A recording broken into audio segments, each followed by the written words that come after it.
खुशामदीद sir. Bushra Manika, sorry, Manika साहब, बुशरा बीबी के जो एक्स हस्बैंड, वो आप मैं बड़ी हैरान हो रही थी कि हमने मज़हब को हमेशा एक्सप्लॉइट किया। यानी आदमी नंगे पैर जा रहा है और पाक पतन शरीफ पहुंच रहा है और अकीदतें, मगर उस पर करप्शन के बड़े केसेस हैं। और जब जिस दिन इमरान खान साहब को जेल हुई थी तो इसको फायर करते हुए क्लाशनकोफ से और पिस्तौल से देखा भी जा सकता था। अभी सुना है कि उनके ऊपर वो ट्रैवल नहीं कर सकते थे, उनके खिलाफ एंटी करप्शन ने मुकदमा दर्ज कर रखा था और वो दुबई रवाना हो रहे थे बाकी पॉलिटिशियंस की तरह। उनको निजी एयरलाइन से उतार के रोक लिया गया, हालांकि उनका नाम एग्जिट कंट्रोल लिस्ट में था। कुछ इसके बारे में फरमाएंगे? वो मौसूफ जो थे वो उनका मैरिज हॉल उन्होंने कोई बनाया हुआ था वहाँ, और उसमें कहते हैं कि 4 एकड़ ज़मीन थी और उसमें कुछ नाजायज़ कब्ज़ा था, कुछ सरकारी ज़मीन पे कब्ज़ा था, ताकि 1.5 एकड़ उसमें जो है वो कहते हैं कोई कब्रिस्तान की ज़मीन पे कब्ज़ा था। वो केस उन पे चल रहा था और उस केस में मौसूफ को पता होना चाहिए था कि मेरा नाम ECL पे है और मैं नहीं जा सकता जब तक ये मेरा केस क्लियर ना हो। तो वो दुबई जा रहे थे, एयरपोर्ट से उन्हें अरेस्ट कर लिया गया। तो उनके खिलाफ तहकीकात होनी चाहिए और ये तहकीकात तो शायद उससे पहले की होंगी। हाँ, अब अगर इसके तनाजर में वो पकड़े गए हैं तो शायद उनकी आर्म ट्विस्टिंग कोई की जाए और उनसे कुछ उगलवाने की कोशिश की जाए, और शायद वो कोई बुशरा बीबी या इमरान खान के हवाले से या इस हवाले से अगर कोई उन्होंने क्लू दे दिया तो शायद उनकी ये गिरफ्तार तो वो किसी और चक्कर में हुए हैं, वो शायद कुछ उगल दें किसी और हवाले से अपनी माफी तलाफी कराने के चक्कर में। तो इसे पॉलिटिकली बाद में शायद ये पॉलिटिकल अरेस्ट या पॉलिटिकल इशू बन सकता है, या इसमें से कुछ पॉलिटिकली गेन कर सकते हैं उन्हें अरेस्ट करने वाले इदारे, क्योंकि आपको पता है ये सारे इदारे आपस में तो मिले हुए होते हैं और एक दूसरे के शिकार जो ही इनके हाथ लगता है तो बाकी भी पहुंच जाते हैं। फिलहाल तो वो उस जमीन, नाजायज जमीन का जो उनका कब्जा है उस सिलसिले में पकड़े गए हैं और उसमें अगर ये साबित ना कर सके तो उनसे जमीन वापस ले ली जाएगी और जितना अरसा वहां उन्होंने मैरिज हॉल चलाया है उसका उन्हें फाइन किया जाएगा। और बिल्कुल होना चाहिए। अगर एक बंदा, आप कस्टम में इंस्पेक्टर थे, अपना कस्टम में आप कलेक्टर थे या डायरेक्टर जनरल या डिप्टी डायरेक्टर जनरल के ओहदे तक आप पहुंचे हैं, आप CSP ऑफिसर थे, आपने लाइफ में, जिंदगी में जो कुछ किया, पहले तो जाहिर है कस्टम में और इनकम टैक्स में और इन डिपार्टमेंट्स में कोई ईमानदार बंदा ढूंढना ही बहुत मुश्किल है। अगर आप ईमानदार आदमी थे तो अच्छी बात है, लेकिन अगर आपने वहां कोई गड़बड़ की हुई थी और वो नहीं पकड़ी गई तो अब आप जाते जाते आप इसमें कब्रिस्तान की जमीन के कब्जे में पकड़े गए हैं, तो आपको बिल्कुल इसका जवाबदेह होना चाहिए। अब बेशक मानिका हैं, वट्टू हैं या लालिका हैं, जो भी हैं, तो उनको अरेस्ट किया जाना कोई इस तरह नहीं है कि कोई पॉलिटिकली हुआ है। हाँ, उनके अरेस्ट किए जाने के बाद उसमें से पॉलिटिक्स जरूर निकल सकती है और उसमें से वो कोई टिप्स दे सकते हैं, वो कोई टिप्स वहां से मिल सकती हैं हमारे तहकीकाती इदारों को। सर, मैंने आपसे पहले भी ये सवाल किया था कि अभी नवाज शरीफ साहब जब तशरीफ़ ला रहे हैं 21 अक्टूबर को, आपने बड़ी तफसील से कवर किया था। उनके शहबाज शरीफ साहब 48 घंटे के बाद इंग्लैंड वापस चले गए। नवाज शरीफ जब वापस आ रहे हैं, मगर अभी तो ज़ाहिर नैब की तरमीम जो है वो सारी की सारी वापस ले ली गई हैं। सरफराज बख्ती साहब ने बड़ा बयान दिया जिस पे मरियम औरंगज़ेब बड़ी सीख पा हुई हैं और बाकी भी लोग सीख पा हुए हैं। तो क्या है अगर नवाज शरीफ साहब आते हैं, क्योंकि आज उनके जो अटॉर्नी जनरल हैं औसाफ साहब, उन्होंने ये कहा है कि वो आएंगे और अदालत के सामने सरेंडर करेंगे एंड दैट्स इट। तो क्या फरमाएंगे? हालांकि उनकी पावर तो बड़ी है, क्योंकि आपके जावेद चौधरी जो इतना बड़ा जर्नलिस्ट है, उसने ये फरमा दिया है कि इमरान रियाज तक को नवाज शरीफ की कॉल पे छोड़ा गया। अच्छा, ये हमारे जो दोस्त हैं ना, हमारे पाकिस्तान में मीडिया इस हवाले से अब तकरीबन सामने आ चुका है। लोग बोलना शुरू करते हैं, लोगों को पता चल जाता है कि ये बंदा किसके लिए बोलता है और इतनी ढिठाई से बोलते हैं कि ये भी नहीं सोचते कि मुझे सुनने वाला बंदा इस बात को किस तरह समझेगा। फॉर एग्जाम्पल जावेद चौधरी हैं, तलत हुसैन हैं और कोई 2-4 दोस्त हैं जिनका सुबह दोपहर शाम काम ही यही होता है कि इमरान खान को गलत साबित करना और नवाज शरीफ को सही साबित करना, और नवाज शरीफ नहीं तो फिर मरियम को सही साबित करना। शहबाज शरीफ से ये एलर्जिक हैं लोग, शहबाज शरीफ की जिम्मेदारी अभी तक नहीं उठा रहे, लेकिन अगर वो थोड़े से समझदार हों तो उन्हें शहबाज शरीफ की जिम्मेदारी उठा लें तो शायद उन्हें कामयाबी हो, क्योंकि हालातों वाक़यात शहबाज शरीफ के हक में जा रहे हैं, नवाज शरीफ के हक में फिल वक्त नहीं जा रहे। हाँ, नवाज शरीफ को ये कोशिश इसलिए कर रहे हैं कि पाकिस्तान में ला के और दोबारा वो जो जलसा कहते हैं मीनार पाकिस्तान पे करना है और उस क्राउड पुलिंग और देखना है कि पब्लिक में कितनी पॉपुलैरिटी है। लेकिन नवाज शरीफ साहब ने जो बयान दे दिया है आर्मी के खिलाफ और जाते जाते एक्स आर्मी चीफ के खिलाफ, और वो आर्मी चीफ जो इस वक्त भी पाकिस्तान में मौजूद हैं जिनको कोई डर खौफ खतरा नहीं है, हालांकि उनके बारे में इतनी चीजें यहाँ हो चुकी हैं कि उन्होंने इमरान खान की गवर्नमेंट को किस तरह रवाना किया, इमरान खान की गवर्नमेंट की बैक स्टैबिंग किस तरह की, इमरान खान की पीठ में छुरा किस तरह घूमते रहे, किस तरह उन्होंने अनाउंस किया कि हमारा सियासत से हमला ताल्लुक हो चुके हैं, और किस तरह ये साबित हुआ बाद में। ख्वाजा आसिफ साहब ने कहा कि इन्होंने अप्रैल 2019 में हमें कहा था कि आप पंजाब की गवर्नमेंट ले लें, अभी अप्रैल में ले लें और दिसंबर 2019 में आप मरकज की भी ले लें। और बाद वो ऐलान कर रहे थे कि हमारा सियासत से कोई तल्लक नहीं, सियासत से अगर तल्लक नहीं था तो हुकूमतें कहाँ दे रहे थे। फिर बाद में राना सनाउल्लाह ने जो स्टेटमेंट दी, और जितने इनकी कैबिनेट के लोग स्टेटमेंट्स दे रहे हैं, एक एक बंदे की स्टेटमेंट लेके अगर बाजवा साहब के खिलाफ कार्रवाई शुरू की जाए तो वो बनती है, लेकिन उन्हें कोई डर खौफ खतरा नहीं, वो पाकिस्तान में आज़ादी से फिर रहे हैं, बैठ रहे हैं। हत्ता कि इंपॉर्टेंट मीटिंग्स जो हमारी पिंडी वालों की होती हैं, चाहे वो शुहदा की कॉन्फ्रेंस हो, चाहे कोई और गैदरिंग हो, वहां मौजूद होते हैं पेंट कोट टाई लगा के, उन्हें कोई रोकने वाला नहीं। तो इमरान अपने नवाज शरीफ साहब की कैसी जरूरत हो सकती है कि वो उनके खिलाफ केसेस खोलें और उनका हिसाब करें और उनसे हिसाब मांगे। वो उन्होंने कह दिया, वो बेसिकली उन्होंने अपने पांव पर ईंट दे मारी है और अब लंगड़ा रहे हैं उस दिन से, जब से ये कहा है।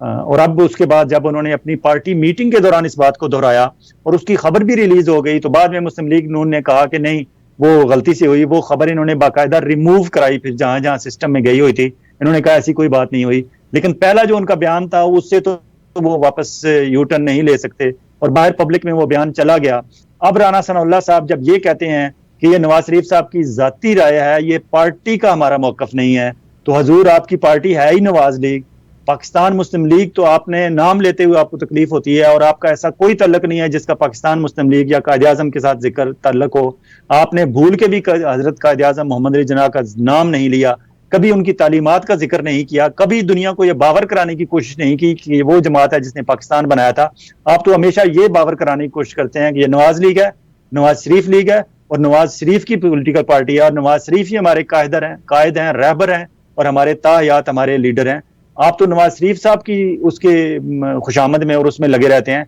आप किस तरह कहते हैं कि ये उनका जाती है? अगर लीडर के नाम पे पॉलिटिकल पार्टी हो और लीडर लीड कर रहा हो और उसका ताहयात चेयरपर्सन हो, ताहयात कायद हो, रहबर हो, उसके मुंह से निकली हुई ही उस पार्टी की पॉलिसी होती है। अब इससे आप पीछे नहीं हट सकते। इसलिए मुस्लिम लीग नवाज शरीफ साहब ने जो कुछ कहा, नवाज शरीफ साहब ने अपने रास्ते खुद महदूद कर दिए, मसदूद कर दिए। अब हमारे दोस्त जो सहाफी मुस्लिम लीग नून को ऊपर देखना चाहते हैं और पीटीआई को डाउन करना चाहते हैं, उन्हें चाहिए कि वो फौरी तौर पर रुजू फरमाएं, शहबाज शरीफ साहब को अपना लीडर माने, शहबाज शरीफ साहब को ऊपर उठाने की, सियासी तौर पर उठाने की कोशिश करें, और शहबाज शरीफ साहब के लिए ये आसानियां पैदा हो रही हैं, उनके लिए कोई राह हमवार करें पाकिस्तान में, तो उन्हें भी कामयाबी होगी और शहबाज शरीफ साहब को भी कामयाबी होगी। हाँ, अलबत्ता मुस्लिम लीग एक कोशिश जरूर करेगी कि मियां नवाज शरीफ साहब पाकिस्तान तशरीफ लाएं और फिर देखा जाए कि पब्लिक में और स्पेशली पंजाब की पब्लिक मियां नवाज शरीफ साहब को किस तरह रिसीव करती है, किस तरह एक्सेप्ट करती है। लेकिन बिहाइंड द डोर एक और काम जो हो रहा है वो मुस्लिम लीग नून के अंदर तोड़ फोड़ का काम शुरू हो गया है।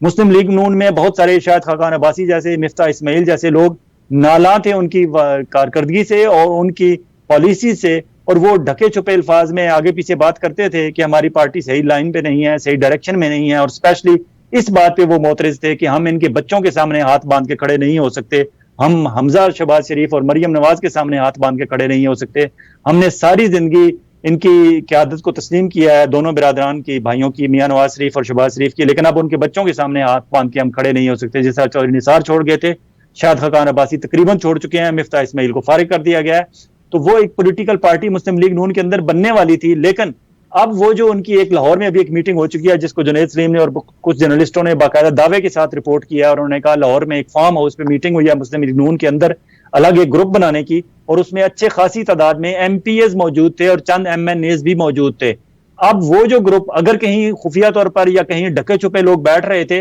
अब मियां नवाज शरीफ साहब ने जो अपने पांव पे अभी जो ईंट दे मारी है और लंगड़ा रहे हैं उस दिन के बाद, जब से उन्होंने जनरल बाजवा और ex chief justice of Pakistan का एहतसाब करने की बात की है, उनमें एक मौजूदा जस्टिस एजाजुल एहसन भी हैं जिन्होंने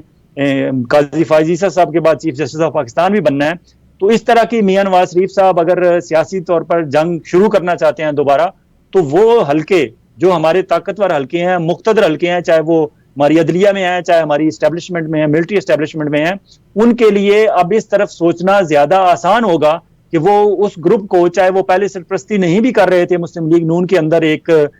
बागी ग्रुप की, अब वो उसकी सरपरस्ती शुरू कर देंगे। और आने वाले दिनों में आप देखेंगे कि नवाज शरीफ साहब को बता दिया जाएगा कि आप इतने बड़े लीडर नहीं हैं, हम चाहें तो हम आपकी पार्टी के अंदर भी 2-3 ग्रुप बना सकते हैं, जिस तरह हमने पाकिस्तान तहरीक इंसाफ और इमरान खान की पार्टी के अंदर पहले 3 ग्रुप बना दिए हैं, जिनमें एक इस्तेकाम पाकिस्तान पार्टी है और एक पाकिस्तान पीपल्स पार्टी पार्लियामेंटेरियंस है,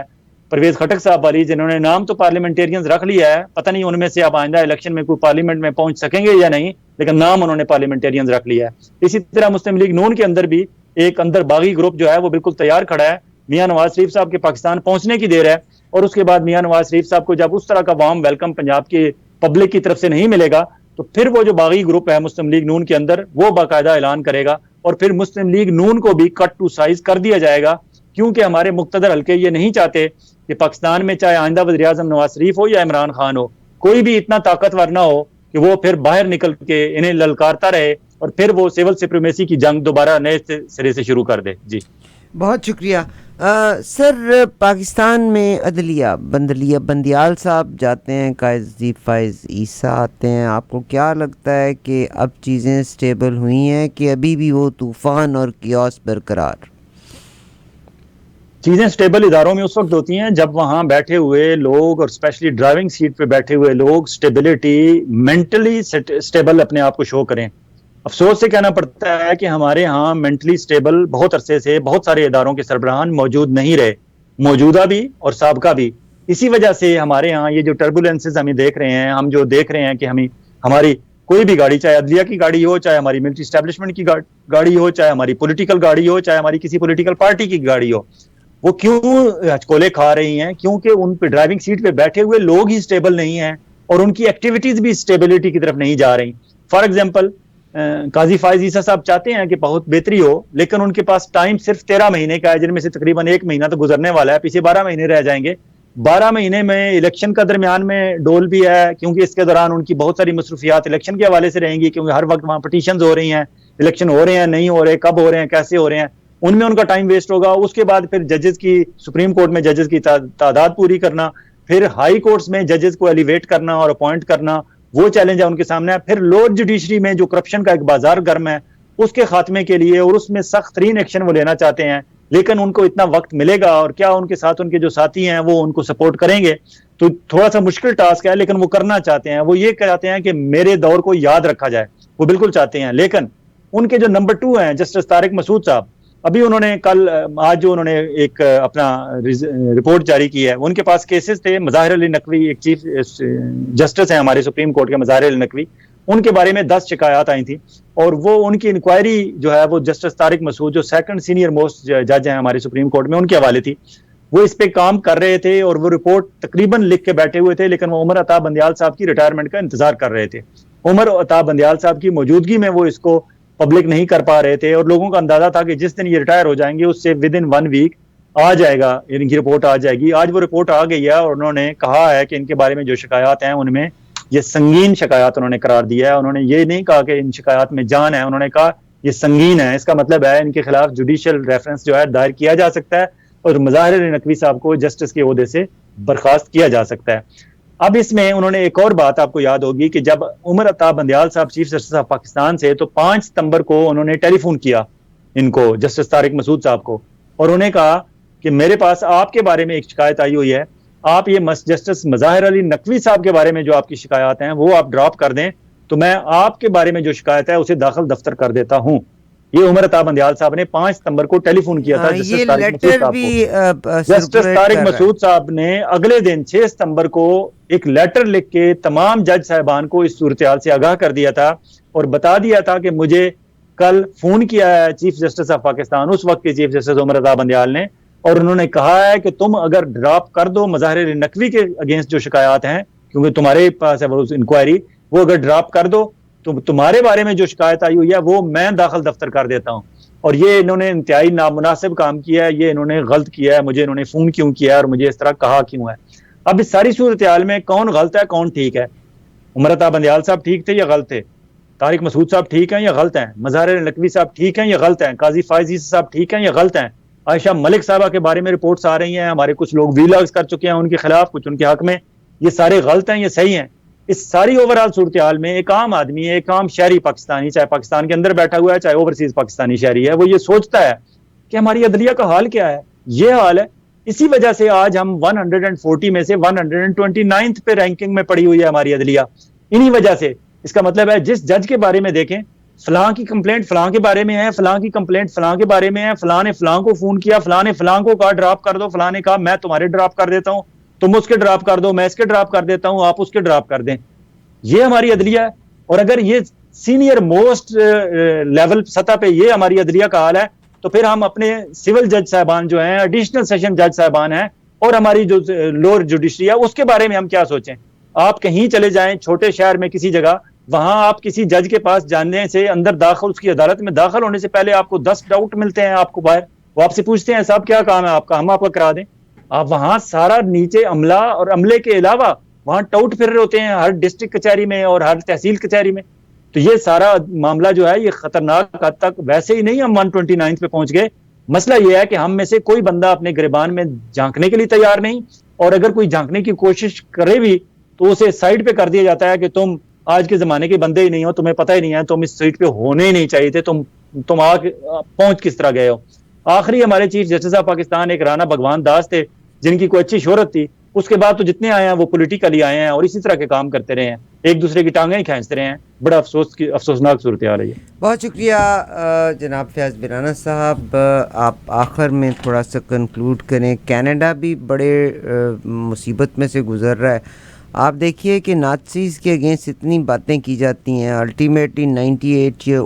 ईयर्स ओल्ड एक नाज़ी को हीरो का नाम दिया गया हाउस ऑफ कॉमन्स में, और प्रेसिडेंट हमारे प्राइम मिनिस्टर जस्टिन ट्रूडो ने ज़ेलेंस्की साहब की मौजूदगी में बड़ी भरपूर जोशीली तकरीर की कि we will keep on helping, Canada is great in helping, जबकि बाहर मुजाहरे हो रहे थे जिसमें लोग इन्फ्लेशन की बात भी कर रहे थे। और आज अल्टीमेटली इस गलती के ऊपर कैनेडियन हाउस स्पीकर उनको रिज़ाइन करना पड़ा है। And this is the greatness of the Jewish community over here. If something was wrong they pointed it out, speaker ने एक्नॉलेज किया और आज रिज़ाइन कर दिया। कुछ ऐड करते चले इसके बारे में। हमारे अनवारुल हक काकड़ साहब जैसे जो लीडरान हैं वो ये कहने में तो बड़ी आसानी से कह देते हैं Pakistan is China is Israel, लेकिन वो ये नहीं देखते कि अगर अमेरिका का इसराइल जो है उसके साथ आप कंपैरिजन करते हैं तो आप ये देखें, जिस तरह भी आपने कहा ज्यूइश कम्युनिटी, तो ज्यूइश कम्युनिटी परफॉर्म करती है, ज्यूइश कम्युनिटी प्रूव करती है, अपना बताती है कि हमारा कौन सा मेटल है और हम किस काम के हैं। वो अपने आप को जहां जहां होते हैं वो साबित करते हैं, किसी के साथ खड़े हैं तो खड़े हैं, नहीं हैं तो नहीं है। वो आपकी तरह के नहीं होते कि आप न्यूयॉर्क में स्टेटमेंट दे के लंदन में जाके स्टेटमेंट से यू टर्न ले लेते हैं, वापस आ जाते हैं। हमारा ये जो मसला है वो तो अपनी जगह, लेकिन हमारा शायद खालिस्तान वाला मसला शायद अभी कुछ दिन और आगे चलेगा। आपने देखा कि इस वीकेंड पे हमारी जो डिप्टी प्राइम मिनिस्टर हैं क्रिस्टिया फ्रीलैंड, उन्होंने एक सीबीसी को शायद इंटरव्यू दिया और उसमें वो बड़ी खुल के बोली, और इस दौरान उनके चेहरे पे जो एक परेशानी थी एक उनको उसमें साफ नजर आ रही थी। स्पेशली उन पे इल्जामात सिर्फ खालिस्तान के हवाले से नहीं लग रहे थे, और इंडिया के साथ जो एक हमने हेड ऑन कोलिजन की तरफ हम बढ़े हैं, और उसके बाद इंडिया की तरफ से हमें ये धमकियां देना कि हम अपने स्टूडेंट्स को वापस बुला लेंगे, हम स्टूडेंट्स को रोक देंगे, हम ट्रेड रोक देंगे, हम ये करेंगे वो करेंगे। $8 बिलियन का ट्रेड है हमारा इंडिया और कनाडा का। इस सारी सूरत हाल के बावजूद क्रिस्टिया फ्रीलैंड को जिस परेशानी के आलम में इंटरव्यू देते हुए मैंने देखा, दुआ की कि अल्लाह ताला हमारी लिबरल गवर्नमेंट के लिए आसानियां पैदा करे, क्योंकि लिबरल गवर्नमेंट के लिए आसानियां पैदा होने का मतलब है कनाडा के लिए आसानियां पैदा होना। मुश्किल टास्क ले रही है अपने जिम्मे ट्रूडो साहब ने, लेकिन अगर जिस तरह अभी उनके साथ खड़े हैं जगमीत सिंह और पॉलीवर ने भी कहा है, कंजर्वेटिव पार्टी के लीडर ने भी, कि इंडिया के मामले में हम जो है जस्टिन ट्रूडो का साथ देंगे, तो शायद ये इस मुश्किल से निकल जाएं। लेकिन इसके नुकसानात जो होंगे वो थोड़ी सी देर उसमें लगेगी, क्योंकि अभी जिस तरह क्रिस्टिया फ्रीलैंड से पूछा गया कि कनाडा पेंशन प्लान का क्या मामला है, तो उन्होंने कहा कि हाँ अल्बर्टा के अलावा और भी कहीं से मुख्तलिफ जगहों से शिकायत आ रही हैं, तो we are going to look into that. जिस तरह हमने अपने प्रोग्राम में आपको बताया था कि $50 बिलियन की कनाडा पेंशन प्लान की इन्वेस्टमेंट इंडिया में है, इस तरह की कनाडा पेंशन प्लान की इन्वेस्टमेंट अरबों डॉलर की हमने ऐसे ऐसे ममालिक में की हुई है जिसकी स्ट्रेटेजिकली और पॉलिटिकली हमने कभी सोचा भी नहीं था कि ये आगे चल के हमारे लिए प्रॉब्लम हो सकता है और वहां हमारी इन्वेस्टमेंट फंस सकती है।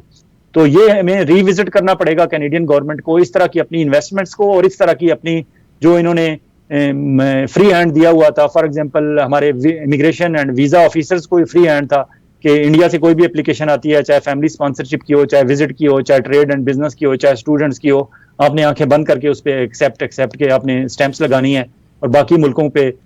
10 रिजेक्ट और 1 एक्सेप्ट लगानी है। तो वो थोड़ा सा इन्हें बैलेंस लाना पड़ेगा। दूसरे कंट्रीज के लोग भी जो हैं वो भी कनाडा में अगर आके पढ़ना चाहते हैं या यहाँ आके बिजनेस करना चाहते हैं, जॉब करना चाहते हैं, तो उनके लिए आसानियां पैदा करें। आप सारे एग्स अपनी एक टोकरी में रखने का नतीजा ये है कि आज आपको वो टोकरी वाले, जिस टोकरी में आपने सारे एग अपने रखे हुए थे, वो आज आपको आंखें निकाल रहे हैं। जी,